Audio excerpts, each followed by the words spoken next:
Hi guys, this is Alea Jen and welcome back to my YouTube channel. So for today's video, ilan sa mga kailangan mong gawin or kailangan mong aralin para maiwasan yung terminate dito sa Hong Kong. Kasi guys, mostly ng mga amo, alam mo yung kapag anak na talaga yung pag-uusapan, grabe yan sila magmahal. So ano yan sila? Tawag nito, napaka-family oriented. Kahit sabihin mo masasama ugali ng mga yan, pagdating sa anak, ano talaga yan sila? Hands up talaga. Kahit sa amo ko, ni minsan hindi yan nakaranas ng sakit yung alaga ko. So hindi siya nakaranas na kahit pitik lang, as in. Hawak lang ng kamay, ganun. Kasi nga nananambunot siya. Kaya hinawakan ng amo ko yung kamay. So, ang pinaka-main talaga kung paano hindi ka ma-terminate is yung bata malapit sa'yo. Kapag sobrang lapit ng bata sa'yo na alam mo yung kaya mo siyang pasunurin kung ano gusto mo. Alam mo, lalo yung alaga ko napaka-spoiled. Walang galang to, as in. Hindi to marunong mag-abot ng bagay sa ibang tao. Halimbawa, may gusto siyang ipakita sa isang tao, hindi niya yan iaabot. Itatapon niya yan doon sa paa ng tao, sa mukha, sa katawan. Ganun yung ginagawa niya. Kaya nung nakita ng amo ko na malaki yung pagbabago ng bata nung ako na yung nag-alaga. So, kahit napakatamad ko, hindi talaga niya ako na-terminate. Kahit lumalaban ako, kahit na minsan napakasalbahe din ang ugali ko, pero hindi niya ako ma-terminate. Tinanong ko yung katulong na Indo, sabi niya, kasi nga naano mo yung bata, sabi niya, naalagaan mo, maano ka sa bata, malapit ka sa bata, kaya hindi ka nila ma-terminate. Tinanong ko kasi yung Indo, kasi nga tinerminate na yung isang katulong. So sabi ko, ba't ako hindi pa ma-terminate? Sabi ko ganun. Sabi niya kasi malapit ka sa bata. Wala na silang makita na katulad mo. So yun, kaya siguro yung amo ko, ginagawa niya rin yung best niya para hindi ako, alam mo yun, kasi nagsumbong yung bata sa kanya. Nasabi ko sa bata, isang beses ka lang talaga na magsalita sa akin ng masama, na sabihan mo kung you are a bad helper. Lalayasan talaga kita. Tapos pagsasaktan mo, kung isa din yan, alam mo, ano yan, isa na lang. Kaya yung bata tumatanda yan. Kapag sinabi mong sa susunod na ginawa mo yan, lalayasan na kita, hindi niya naulitin. Kaya yung mama natutuwa kasi malaki yung pagbabago ng bata. So, yun yung pinaka main reason. Kaya hindi ako ma-terminate dahil sa bata. Sa bata, totoo. Kasi guys, kung sa palinisan, patamaran, number 1. Alam mo yung kung kayo natatapos niyo yung mga gawain niyo sa loob ng sa isang araw, yung daily routine niyo natatapos niyo yan ng bago magtanghali, 'di ba? Akin guys, 2:00 na hindi pa ako tapos. Totoo 'yan. Ganun ako kabagal, tas maraming time na nagsi-cellphone ako. Doon pa talaga sa CCTV, hindi ako natatakot. Doon talaga tumatawa pa ako mag-isa kung di ba naman tarantado. Totoo 'yan. Tapos may mga time na din ako, alam mo yung pag may gusto akong pagkain, tapos nasa yung kanila, talagang tinitikman ko yan. Bahala, makita niyo yan dyan. Basta kumakain ako. Tapos yung prutas, pag gusto ko yung prutas, yung mga cherry, strawberry, kumukuha mo na ako. Subo din ako niyan. So, ganun yung ginagawa. Napapansin din siguro yan ng amo ko. Tsaka alam niya din guys na kapag nagsasaing ako, dinadagdagan. Kasi parati niya akong tinatanong, ilan ba yung sinasaing mo? Alam niya naman na yan. Tinatanong niya lang ako kasi alam niya na dinadagdagan ko yung pagkain ko. Alam niya din na, yun nga, hindi niya lang talaga. Marami na akong kalokohan na nagawa. Totoo yan. Hindi niya lang ako ma-terminate dahil sa bata nga. So, pangalawa is, napakaano ko sa bagay. Alam mo yung, kapag sinabi niya sa akin isang beses, ganito yung lutuin bukas, ganyan. Ganun lang ako sumagot sa kanya. Ganun lang. Tapos, bukas, lahat ng inutos niya, tupad yan lahat kung ano. Minsan lang ako nagkakamali. Tsaka guys, 9 months na akong hindi nakabasag ng gamit. Thanks God, hindi ako nakabasag. Naalala ko yung last na basag ko is yung pit shell. And alam ko ako noon, 11 months, nabasag ko yung pit shell. And ang mahal ng bili niya, mga nasa 250 siguro bili niya. Kasi nga, itong lagayan ng oven, natikba, nahulog. Tas yung pit shell, natamaan. Akala ko okay lang, ay biglang nabasag. Kaya tinandaan ko talaga kung anong buwan ako nung nakabasag. 11 months. And ayun, binibilang ko ng binibilang. Tapos ngayon na ako, 1 year and 8 months na. So ibig sabihin 9 months na akong hindi nakakabasag ng gamit. Thanks God. So hindi ako natatakot na, ay ma'am, ganun may nasira ako. Wala. yung mga konti lang, natapon na hulog ko lang naman sa dito, sa building, yung ano namin, glass cleaner namin, naglilinis ako ng bintana. Hindi ko alam bakit nahulog yun siya. Yun, sinabi ko sa amo ko, matagal na panahon nang nakaraan. Sabi ko, pwede bilhan mo ako ng glass cleaner na bago, yung may spray. Kasi ang binibili niya, yung refill. Sabi ko kasi nahulog ko dito sa building nung naglilinis ako yung ano, yung glass cleaner na pang spray. Kaya nilipat ko na lang yung ano, glass cleaner na liquid sa ibang lagayan. Sabi niya, okay. So yun, binilhan niya ako. So, next is, kaya hindi ka ma-terminate kapag alam nila na magaling ka magluto. Yan, isa yan sa number 1. Yan din meron ako, magaling ako magluto, charis. So, yung timpla nila is nakuha ko. Guys, kapag nagluluto ng pagkain dito sa Hong Kong, hindi pwedeng yung panlasa mo yung sundin mo. Ay, kasi 'di ba tayo matapang tayo, lalo yung asin natin, grabe tayo mag-asin. Kami sa bahay, yung sandok to, parang dito, puno yan ng asin. So ganun, parang hindi masarap yung pagkain ko kapag hindi ganoon karami yung ano, yung asin sa pagkain sa ano. Kaya pagdating dito sa Hong Kong, yung asin na nilalagay ko is isang ganun ko lang ng asin, tas tapon doon sa sabaw na sobrang dami. Ayun na yung asin. Kaya wag nyong anuhin na, matabang yan, ganyan. Wag nyong sundin yung panlasa nyo. Kapag maliit lang yung ilagay nyo na asin. And hindi sila naglalagay dito ng mga magic sarap, bitchin, walang ganyan dito. Yung amo ko walang masyadong nilalagay. Kaya malaki yung nila. Alam mo yung mga matatanda dito, 100 years old na sila. Tanda na nila, guys. Buhay pa rin kasi nga napaka-healthy ng pagkain nila. Yung mama ng amo ko is nasa 75 years old na. Aba, yung mama pa nung mama nun, bali, apo na sa tuhod yung amo ko. Ay, apo na yung amo ko. Apo. Pero buhay pa hanggang ngayon, matino pa.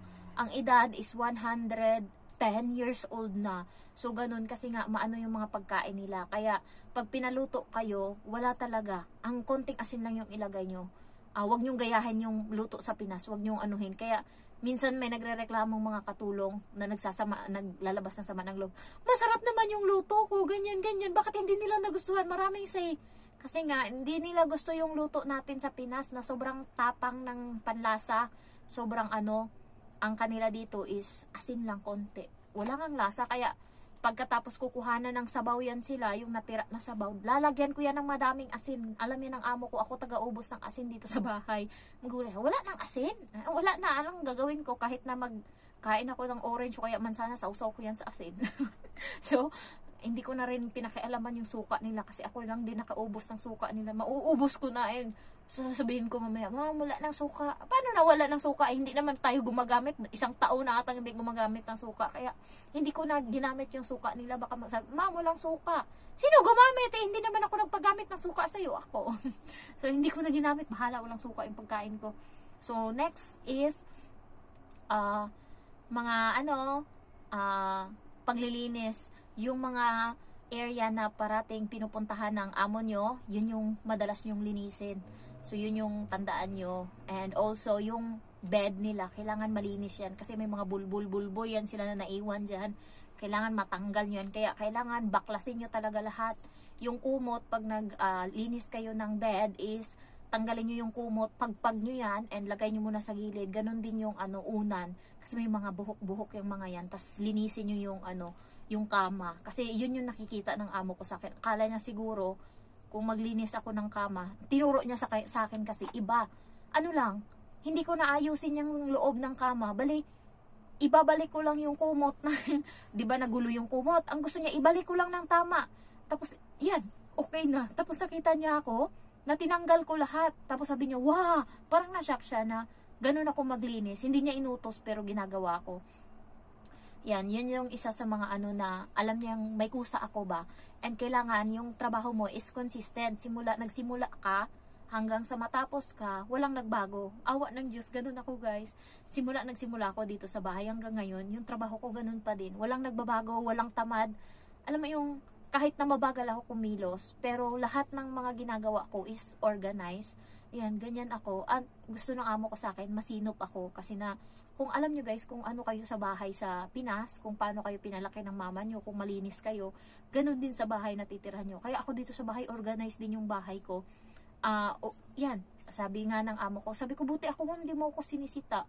Sabi ko ganun sa kanya, buti ako ma'am, hindi mo tinerminate. Ginanon ko yan siya.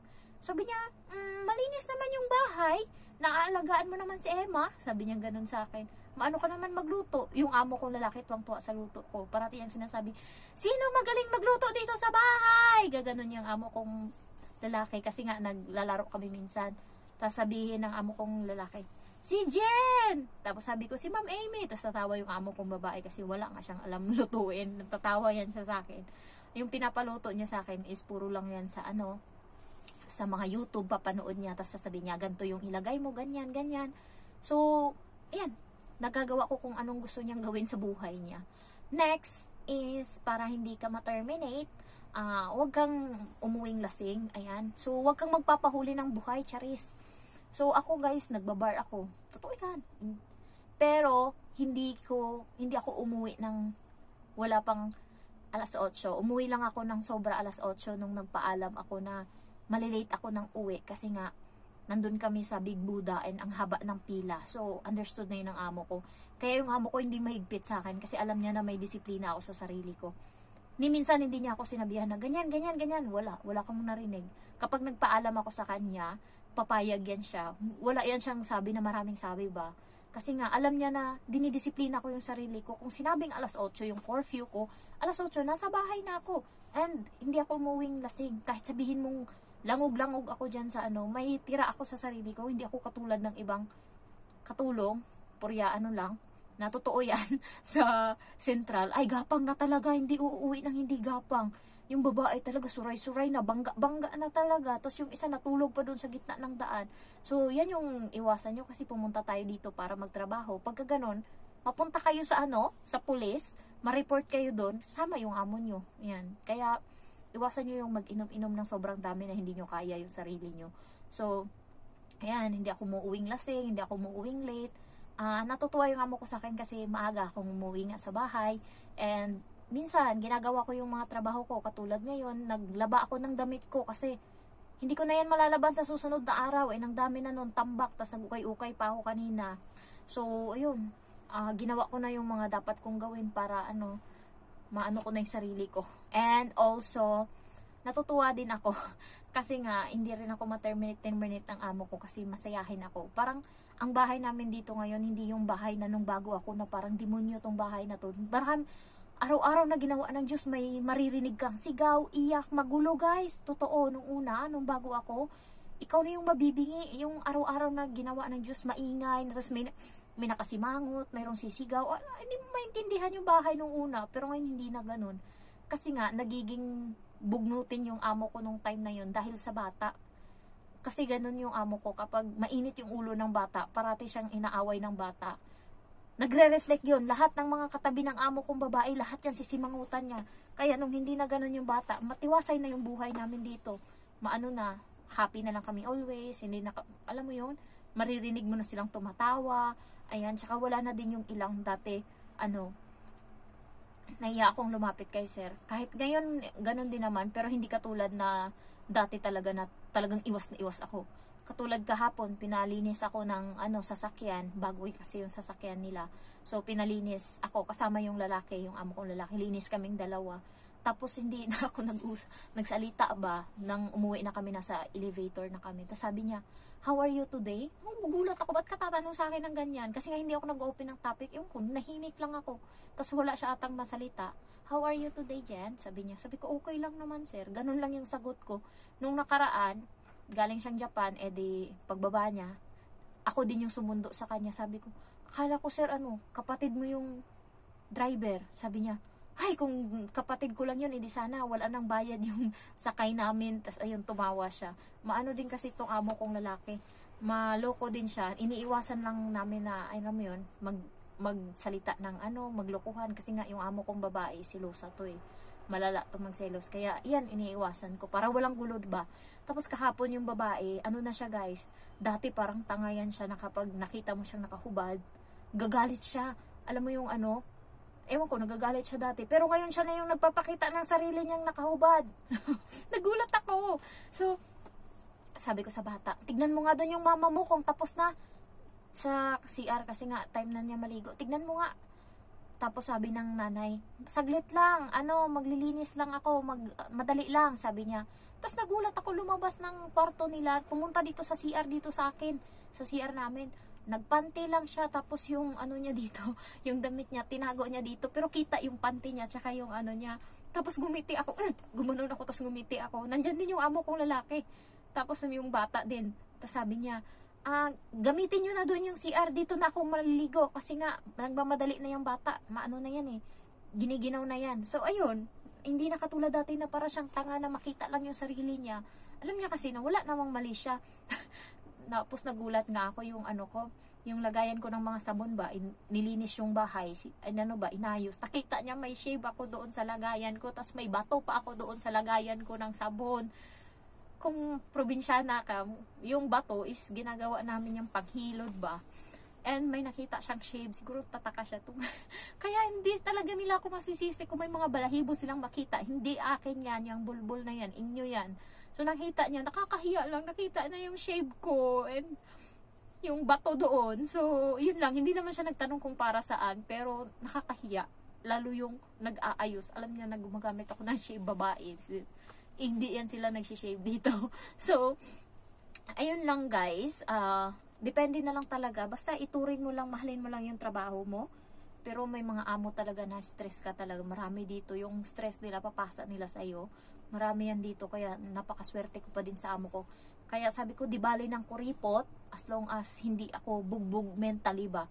Tsaka yung amo ko, nung nagsundo ako ng bata, may mga kaibigan ako ng mga Pinay din. Tapos nakaupo kaming 3 Pinay. Hindi ko napansin nandyan yung amo ko. Kwentuhan kami. Ilonggo naman yung... Nakakatuwa yung isa kong kausap. Ilonggo. Di ba mga funny yung mga Ilonggo? Alam mo yung nakakatuwa yung mga salita. Ilonggo din naman ako. Pero kasi may halo ako na Bisaya. So, salita siya ng Ilonggo, di tawa ako ng tawa. Pagtingin kong gano'n, yung amo ko nakangiti din sa akin. Sabi ko, hi ma'am, nahiya ako. Sabi ko, we're talking here. Sabi niya, sabi ko, gusto mo umupo? Tumayo ako. Sabi ko, gusto mo umupo? Sabi niya, hindi na, okay na, okay na. Tapos yung dalawa kong kasama na nagchismisan, you can sit madam, you can sit madam. Sabi nila sa amo ko. Sabi niya, it's okay, it's okay. Sabi ng amo ko. Tapos yun, kwentuhan pa rin kami. Tuloy kami sa kwentuhan. Pero nakatayo na ako. Kwentuhan pa rin kaming 3. And yung amo ko, andyan lang nagsiselfone. Hindi siya kasi makarelate kasi nga yung salita namin, Ilonggo. So andyan lang siya. Tapos nung dumating na yung bus, sabi ko bye-bye doon sa kasama ko. Sabi ko alis na ako, kunin ko na yung bata. So ayun lang. So walang problema sa amo ko. Hindi katulad nung yung kapatid ng amo kong babae. Ayaw niya guys na nakikipag-usap yung katulong niya sa ibang katulong. Ayaw niya. Hindi ko alam kung bakit. Ayaw niya. So, iniiwas niya kaagad. Sa akin nga, iniiwas niya yung katulong na yun. Akala niya siguro, sisiraan ko. Pero wala naman akong ginawa. Iniiwas niya lang talaga. Tapos sabi ng nag-terminate ng katulong, ganun yan siya. Parang, pinagdadamot niya yung katulong niya sa ibang mga, mga helper. Pero, yung amo ko, tuwang-tuwa yan siya pag nakikita niyang, nakikipag-anuhan ako sa iba ko mga katulong, ganyan, siya, natutuwa siya, lalo pag nagsasalita ko, sige, sige, tas tatawa yung amo kong babae, kasi, dito sa bahay, panakot ko yan sa bata. Pag nagsabi ako niyan, tapos na yung ng bata, tahimik agad yan, takot. Kung anong kinuha, ibalik talaga yan. Pag sinabi kong, sige! So, ayun lang guys. Thank you for watching and I love you all. Bye-bye!